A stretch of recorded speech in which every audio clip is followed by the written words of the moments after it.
Hi, I'm Amy, and this is my husband, Greg. That's me.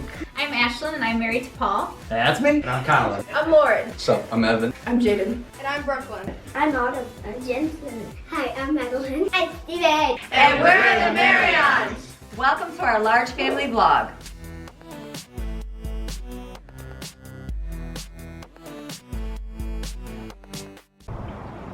Hey guys, hope you're having a great day today. Okay, today I thought I would do another Q&A because there's a lot of questions on there. There's like over 1,000 comments on the giveaway page, and so I was like, you know what, I should do another Q&A because you guys ask questions, you want some answers. So I'll look at the first one. I had to scroll down pretty far. The first one is from Kitty Lang, and she says, or asks, do you go to church on Saturday? I'm watching this on Friday. No, I do not go to church on Saturday. We go to church on Sunday and Wednesdays. Sunday we have service, and we go to the first, we have 2 services at our church, so we do, my kids go to classes, the first service, and then the second service we go to worship as a family together, and then Wednesdays we go and have the kids groups at church. And then Jacques MacArthur, I hope I'm saying that right. How do you motivate your preteens and teens to get chores done in a timely manner? Yes, if you give them time, I always tell my kids, if I give you an inch, you're gonna take a mile. Oh, they do. They just know that, look at, sometimes they can be slow. Oh yeah, sometimes they can be slow, and I'm like, and it's the days that I get behind and I don't really enforce it, and then when things get crazy and I'm always like, oh, get your chores done. But if they know that, like in the morning time, just get up, get breakfast, get your chores done, do your school, and then you're done for the day. They pretty much get them done that way. Can they be slow? Oh yeah, they can be slow. So usually it's like, okay, let's get this done and we can start here. So usually they just pretty much get them done. But if they're left to do them whenever, they will not get done because they're normal teenagers. And Jasmine Smith asked, what do you do to recharge yourself so that you can be the best mom you can be? That's just that I make sure that I don't cram too much into my life all the time. I have very busy days in my life because I have a lot going on. I run this YouTube video every single day, 6 days a week. I also am a mom full-time. I'm also taking care of the home, mostly all me. I homeschool all my kids, and we have a home-based business as well, and so I have a lot going on. I volunteer at my church twice a week. I prepare for that, all the things that I do. I do a lot, but I kind of stress, like I've learned to like pace myself so it's not overwhelming. I know that if I have really busy days on certain days, then the next few days are not going to be so busy. Like I know my videos here, if I'm going to have a lot of busy days coming up and I'm not going to have much time, instead of stressing out trying to get a video, I try to pre-record a few things beforehand so I can have things going like this Q&A. This won't go up for a few more weeks, but I'll have it because I know that in a few more weeks I'll be busy and I'm not going to be able to do that. So things like that. I know in our home, if we have a lot of activities going on, I kind of limit a few other things that we do, and so just try to space that out. And then if I just have a crazy day, I say sometimes like I just have times of the month like women do, and or just things kind of fall apart, and I just say, okay, stop. Or I'm tired because I didn't get sleep the night before, so I said, stop, let's go to the park, let's go run, let's go get some exercise, we'll come back and start refreshed, and I'll do that. Sometimes I just step outside, get some sunshine on me for a few minutes, and take a breath and come back inside. But most of the time I'm looking to the Lord for what I need to do that day on that specific time, that specific day, so I know what I need to do so that my life is not crazy. Sounds crazy, right? Like you can talk to the Lord and He'll direct you, but He will. He cares about like the little things in life as much as big giant things in life. So a lot of questions on where my husband and I met. My husband and I lived across the street from each other, so that's how we met. He's like 3 years older than I am, so like when you're, you know, 12 and he's 15, 16 years old, it's like you're still like a little kid. So I was that little kid, and then one day I grew up and he was like, ooh, who's that girl across the street? And so we knew each other growing up, but didn't really talk too much because obviously it looked, like I said, it was just that weird age thing that way. And so then one day we just started chit-chatting and talking, and I was like, wow, this guy just like is listening to me, he's talking, he's sharing so much, and he's like cared what I say. And so I was like hooked right then and there. I remember watching him across the street. We had like, you know, there's like an acre, half the acre in the front, half an acre in front of his yard, and I remember like thinking our house had a lot of trees, so I was thinking I was hidden, so I'd walk by my front door and I'd look, and I'd just be staring, thinking he'd be sitting out there on the front porch, and then and I didn't think he saw me. Well, one time he waved, and I was like, I stepped over to the side real fast, I was like, oh my goodness, he waved to me. So crazy. Yes, now he waves to me every day. He is mine. What are your top tips for food prep? Take it slow. Take it easy, one day at a time. My father-in-law would always say, he's the the metaphor, is that the word? How do you eat an elephant? I'm like, I don't know. How do you eat an elephant? He's like, one bite at a time. I'm like, okay, one bite at a time. And that is how you should take your food prep too. Did I start out and do 45 meals in a day in the beginning of my marriage? Absolutely not. That would have been a complete fail. But I did start out making like a bunch of pancakes, and then I froze them. And then maybe I would make a bunch of waffles and froze them. And then maybe I made a bunch of muffins and froze them, or cookies. I did baking because that was easy for me at the time. And then I was like, oh, I can make a lasagna and then freeze a lasagna for later on. And then it was like, oh, you can make a burritos and then you can freeze them later. And then it was like, wait, there's so much more food you can do. And so kept adding and adding and adding. And so when I had little kids, I could not do this because I would have to stop 10 times a day and take care of a little child, and that's just not fair to that little child. And so mamas that got little ones, don't be doing 45 meals in a day. That's crazy. I can do that because my kid Stephen is going to be 7 here, very much older, self-sufficient, where they can just come in and see me and give their hugs, all that fun stuff, and still talk with them. But I don't need to be there, you know, nursing them, taking care of their needs just for that one day. So how do you make, Peggy Johnson says, how do you remain patient with a large family? Did you see our Christmas video of how we try to do our intro? You just have to learn to smile. Like, you have to learn to smile and enjoy the ride. My husband is a visionary husband, and so back in the day there was a book called Created to Be His Helpmeet, and it has the 3 types of men. It was a visionary, Mr. Steady, and Mr. Command. And so most of my friends' husbands were Mr. Steadies, and that's what I grew up with, was a Mr. Steady.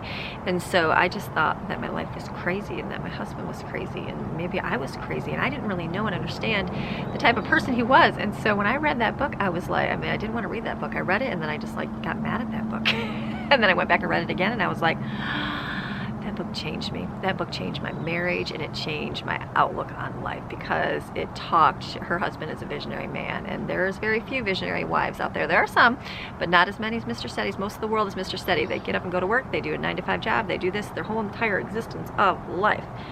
That's mostly how the world is run, because we need Mr. Steadies to do that. Mr. Command Man, so there's more of the commanding kind of husband type things.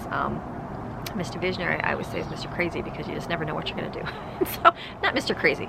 I shouldn't use that word because that's not a good word to use, but just a Mr. Just different ideas, has a different way of doing things, looks at things like a completely different way than a normal person would look at them. And so I was just like, I couldn't understand that. I couldn't understand like why we weren't doing this or why he wasn't doing this. And I was like, it just drove me crazy. And so when I read that book, I was like, oh, okay, I realized God made him that way for a reason. It's like the Mr. Visionaries are the movers and shakers of the world, because they go in there and they see a problem and they just go, boom, this is the problem, let's fix it. And so then Mr. Steadies come along and they fix those problems and make them all set. You know, and Mr. Visionary just can pinpoint it and see how that all works out. And so it's a great thing to be. It's a fantastic way to be in life. And so, but I didn't understand it, because all I knew was a Mr. Steady, and all my friends had Mr. Steadies. And then when I'd hear them talk about their husbands, I would be like getting so mad because my husband wasn't that way. And again, I had to realize he's a completely different person than those women. And now, back then I wanted a Mr. Steady. I thought I wanted a Mr. Steady so that I could have the lifestyle that maybe my friends had. But now, give me time when I had to learn to accept my way in life. It wasn't accepting, it's just learning to live a different way.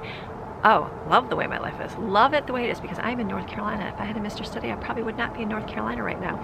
And love the way our life is. Love the way we do things. Love the way my husband is. And so it's a good thing. But it took me time to figure that out and learn that, because I just did not know that. And so that to me was, that was a big thing, along with my relationship with Jesus, learning to understand my husband and the way God had made him. And so what was the question was? Patient, sorry, like what was the question?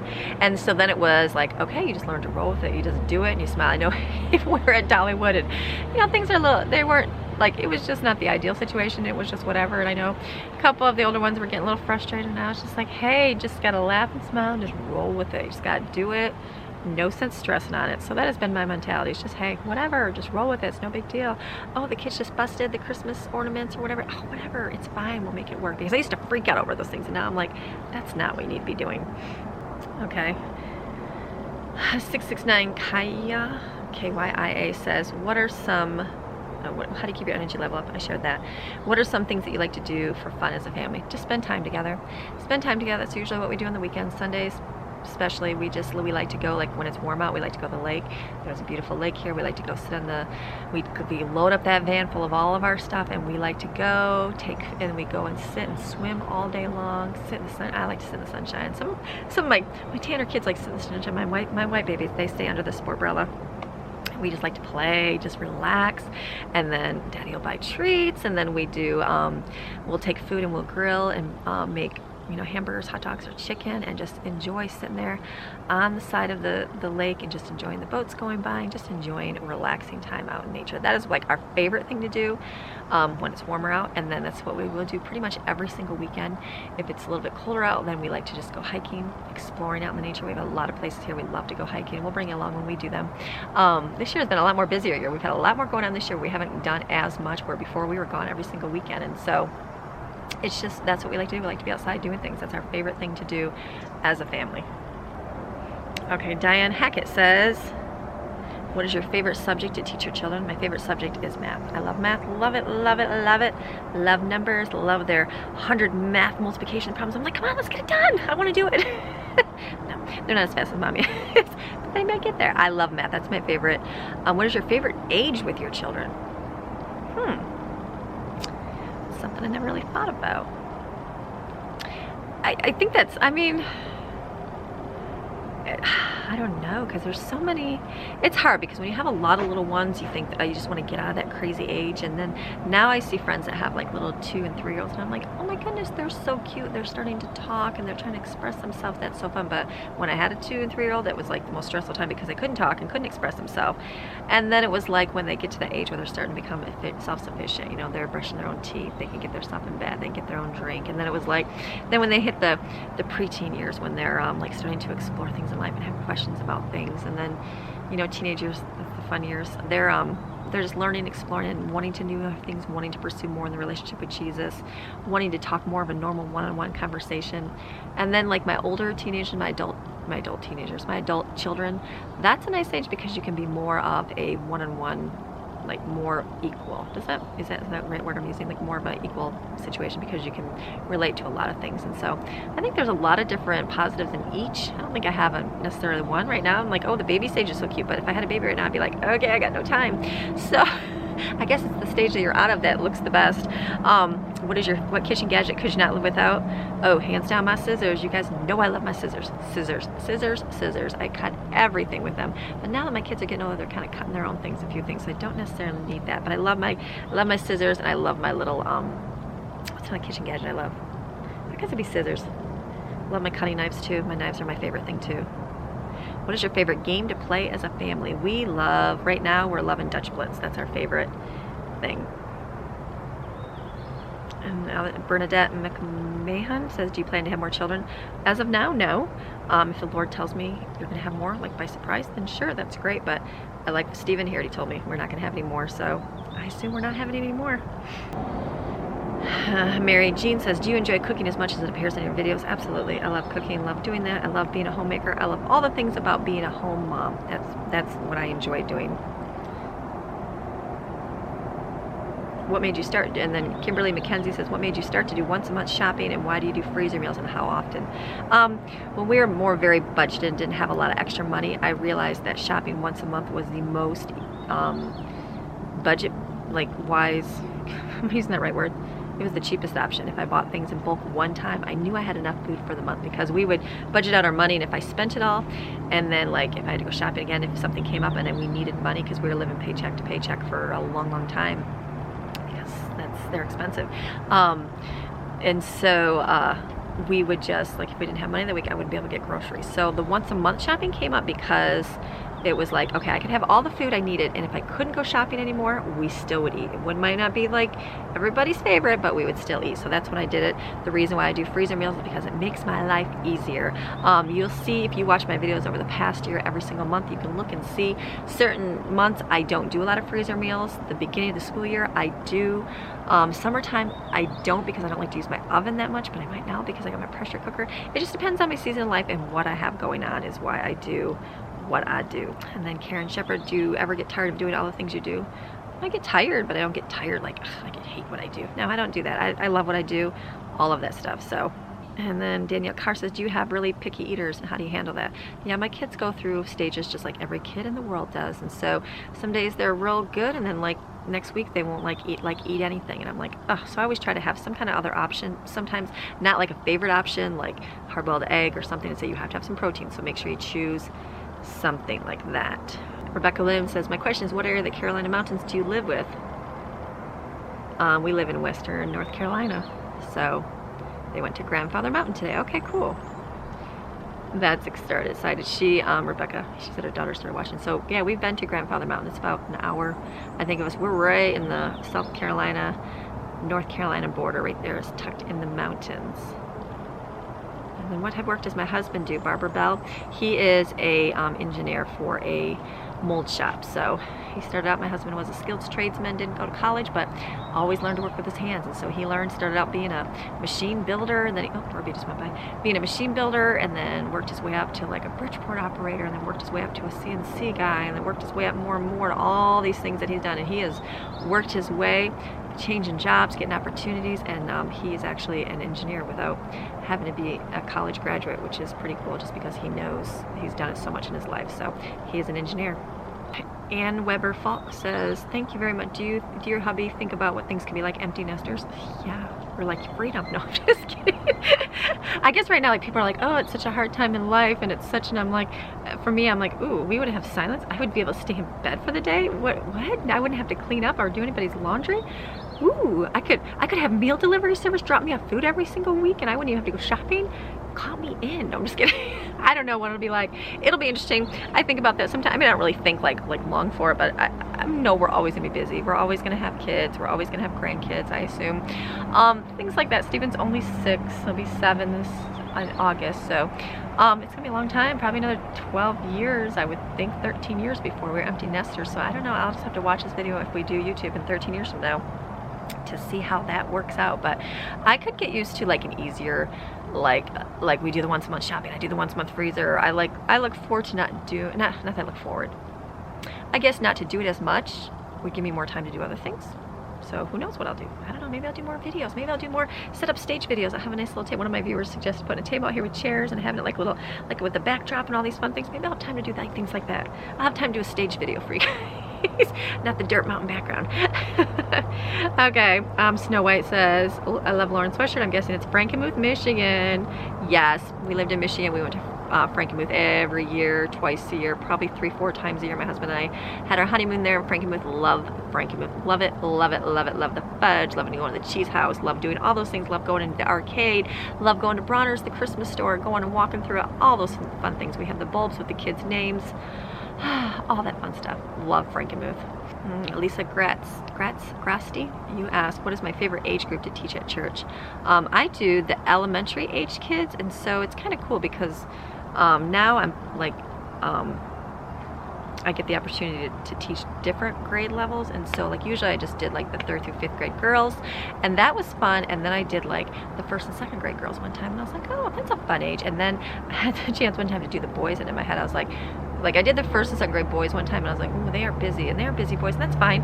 But then I did the 3rd and 5th grade boys, and I was like, oh wow, they were like I'm gonna say intelligent, but they were like good talkers and had some good conversations, and it surprised me. And so I don't necessarily think I have a favorite age. I like any age is fine. They all have their positives with everything. I get the opportunity to do all, which is nice, and so it's not just one. I do normally just do the help with the 3rd through 5th grade girls and the 1st and 2nd. I guess that's all the ages, isn't it? So I don't know. I haven't that's all the elementary. That's who I do. I don't do youth. That's a separate building, but I do all the elementary kids. Georgette Sinat says, what is your favorite devotional other than the Bible? Don't have one, just read the Bible. That's my favorite. Did I ever, Jenny Harris said, did you ever work outside the home? Only when we first got married. I was going to college, and I worked at the college and worked at a golf club as a waitress, and then decided to stay home and stayed home. And I did do like a daycare for a little bit as well in the home, just for a little bit. Pat R says, do you enjoy painting? I do enjoy painting. I wish I was a little more straighter on my painting lines, and then I feel like I could just do it all, but I guess I have to have more confidence in myself. So I do enjoy doing that. And then Amanda Foley says, is there ever a time when you get tired of cooking? There are some times, like I know, like if I know I have to prepare 45 meals like I just look forward to getting it done, and I'm like motivated as a bug to get it done. But there are some times when I'm in the kitchen and I feel, sometimes it's like on the weekends, like a Saturday where there's nothing going on, and I feel like I can never get out of the kitchen, and I'm like, oh my goodness, I just want to get out of this kitchen. And so yeah, I have felt that before, but not often, but I do feel I'm like, I just need to get out of here. Terry Neighbors, this is my favorite thing. Everybody says, how do you work so much in your bare feet on tile floors without having a sore back? I don't know, like my husband's like, see honey, I told you it's weird you're barefoot. I like, that's all I've ever known is barefoot. Like that's what I love, barefoot. I would go outside and just run with bare feet on the ground. Like I remember growing up, I would just always go outside barefoot. People are like, you need to wear shoes, and I'm like, why? It's summertime. Why would you be barefoot? And so, I mean, why would you have shoes on? And so, I don't know. I love barefoot. That's like my favorite thing. I go barefoot all the time. As soon as it's nice, I take my shoes off. I'm outside barefoot as much as I can. I know it's more. I do wear flip flops because I have to know safety, all those things. But in the house, like I'm always barefoot. I couldn't imagine wearing shoes in the house. I always get after because we do have people running through my house with their shoes on. It makes my floor super dirty, and I'm like, ugh. But I could never wear shoes in the house. I can't say I never could, because maybe I will one day, but I've always gone barefoot, always been barefoot, just always done it. I don't know, I feel like God gave you bare feet, he didn't give you shoes, so why not enjoy the bare feet? I don't know, I just always do. I don't know, never thought about anything else, just always am barefoot. Christina says, where does your confidence come from just to do things on your own, like paint, etc.? I always wait for my husband. Like there's certain things I can't do. I'm not very good straight, like cutter, painter, all those things. Like I've had to do it multiple times and then realize that I just messed that whole thing up. Hair cutting is not my favorite thing, or not my gifting in life, and my poor boys have had haircuts where I just shaved them all off many times, and then I've just tried more and more over the years. The more you do something, the more you eventually get a little better at it. I can't see that. Like my husband's like, honey, just follow the line of the head and you're just going up to this part. And I'm like, what? I'm like, how do you even see that? Like I can't see that. That's just not me. So, but I try to do like my best. I know even now I'll cut hair, and like the little boy's no big deal. I can shave it off. Jensen's got longer hair. It works out. Steven just shaves off. But Evan likes the style. And so I'll go to cut his hair and I'm like, okay, I think I got this. Just one real quick. And he's good. And after I'm done, he'll be like, Mom, that's too short. And I'll be like, why didn't you tell me that when I was cutting it? And so I'll just cut a little bit. And I have my husband come in. I'm like, okay, look at it. What do I need to do? I'm getting better at learning to ask. And then household, I realize I just have to do it. My husband's a busy man. He is a busy man that does not have a lot of time to help in the home doing things. And so if I don't do them, they're not going to get done for a little while. So usually I just like, okay, I get tired of seeing it. I'm like, I'm just going to do it. Valerie Gamble says, how did you learn to do the budget? Because we have to live, and so I know that we have my husband's income only. I had to realize that I have to divide that out among our bills, and that's what we have to do with it. So we just do it. We would take and do our bills, take off what we from the paychecks, whatever we had left was groceries. We lived paycheck to paycheck for a very long time, and then it worked. Heather Overbay says, do you homeschool your kids from kindergarten to graduation? Yes, I do. We start right when they're young, and they just go right through graduation, and they're finished. Joy Everett says, do you give an allowance to your children and or pay for your children to do chores? We don't. We might for special things. Like I did that. Like I know when they were little, I was like, okay, if they do this, I'm going to pay them each month. Then I realized I don't have any money to pay them because we were on a strict budget. So now, like as they're getting older and we have more money, more income things, we pay them to do the different things. Or like if we were going to go out, I'm like, okay, you have $1, you're going to go, and I just give them $1 and say, go let you get yourself a treat. Now they sometimes do little things and they might earn money for it. Like I know if the kids do things for daddy in the shop and we'll help, he'll pay them. Like Brooklyn will sand we do puzzle pieces and they laser engrave them. Somebody has to sand them. Brooklyn does that and he'll pay her to do that. Things like that. So we don't necessarily do anything, but it's like, okay, maybe once in a while I'll be like, okay, let's do this, and maybe I'll give you $1 for it, but not all the time. They're not expected. We live in the household, the same household. We have to make it work. I always say, I don't get paid for doing the dishes, so you shouldn't get paid for doing dishes. We're just part of a team. We're working together. People ask a lot about my kitchen and that step. I think I've said this before. In my pantry, it's a step up, and you have to go in there. It's because it's part of the stairs. So that's why there's a step there. Susan K says, how many bedrooms do you have? We have 4 bedrooms, my husband and I, my older boys, the younger boys, and the girls. Mrs. Bird says, I know you mentioned that you found Jesus after a miscarriage and before you had Jade. Was it because of the miscarriage, or did you feel like you were lacking something? Oh yeah, I knew I was lacking something. It was just because I became a Christian when I was pregnant with Evan is when I became a Christian. So, and we just happened to have a miscarriage after him. And Sheila Watkins says, are you ready for another one of your children to get married? Absolutely. I don't know who that's going to be. We'll have to wait and see. Amalia Avila says, she's a new mom. My question is, as a successful mom of so many kids and running the household like a well-oiled machine, thank you. How did you manage, especially when they were very small? Did you have a support system? I find myself happy but overwhelmed. There's so much to do. Oh, I know, it was busy. It was so busy when I had little kids, and so I feel like that was my training ground and figuring it out, because I was overwhelmed. It was just me. My husband was working nights at that time, and I had so many little kids by myself, and it was busy, and that's when I started learning about organization, learned about having a schedule, learned about making a plan and sticking with it, learned about having a menu plan. I just learned that you just got to do it. I started out with something. What was stress? Food. I planned out my meals. What was stress? Shopping. Planned out my shopping, getting my grocery list like a what's it called? A master grocery list where I had everything lined up in the store, so I just had to mark it down every month. I did that to make my life easier, and so then now I'm at the point where I'm at today. So okay, Daphne W says, my question is, how do you get Jensen and Steven, the youngest boys, to help clean their room? Yeah, usually it's a threat. Not a threat. No, boys are boys. Boys don't like to clean. They're like, the girls didn't either, but guess what? Like, they're getting to that point where they want to have a clean room.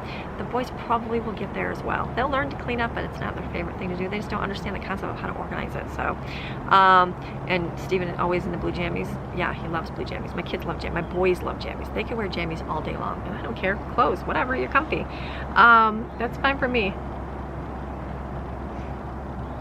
So I said he wanted to wear it to the park. I told him to change, because of I didn't want him in. If we're there during the day where nobody's there, I don't mind him in his jammies, but in the afternoon I'm like, people are gonna be getting out of school, you might want to put some clothes on.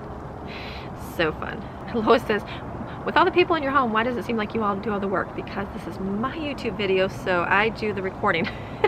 It's not me stepping back and recording my family, it's about me and my life. So my family does a lot. You just don't see it because it's not their channel. That's all. Okay, Keisha Golden says, what advice would you give if someone is depressed and they really don't get along with their family and need support? I can tell you, Keisha, I think it's Keisha. One of the best things that I had in my life is when I had all my kids, and I had to learn, like, there was no help. My husband was working a lot. I didn't have a lot of friends because I was so busy taking care of my kids, and I didn't have, and when I was done watching them and like life got to an end at the end of the day, I didn't like get to get on the phone and talk and chat with people about my problems and tell them all these things. I just had Jesus to talk to. That was the only person, because I could be quiet. I could sit there and like I write like in a journal type thing, and I just write out my prayers to him and things like that. And it's like that was the best thing I did. I have a lot of friends that when they were going through struggles, they just get on the phone and talk to their friends and just talk about everything and share it all out. And sometimes they need that, but I realize that those people 5 years down the road are still dealing and sharing and dumping all those problems on everybody. And so for myself, I didn't get to dump on anybody, and so I just got to go to the Lord, and I had to have the Lord deal with it, and that helped me so much. It helped me become independent, able to do the things that I do just because I could focus on Him. So I'll be right in, okay? Okay, so I think this is gonna end my video for Q&A, so it's a pretty long one here, so I hope you guys enjoyed it. Yeah.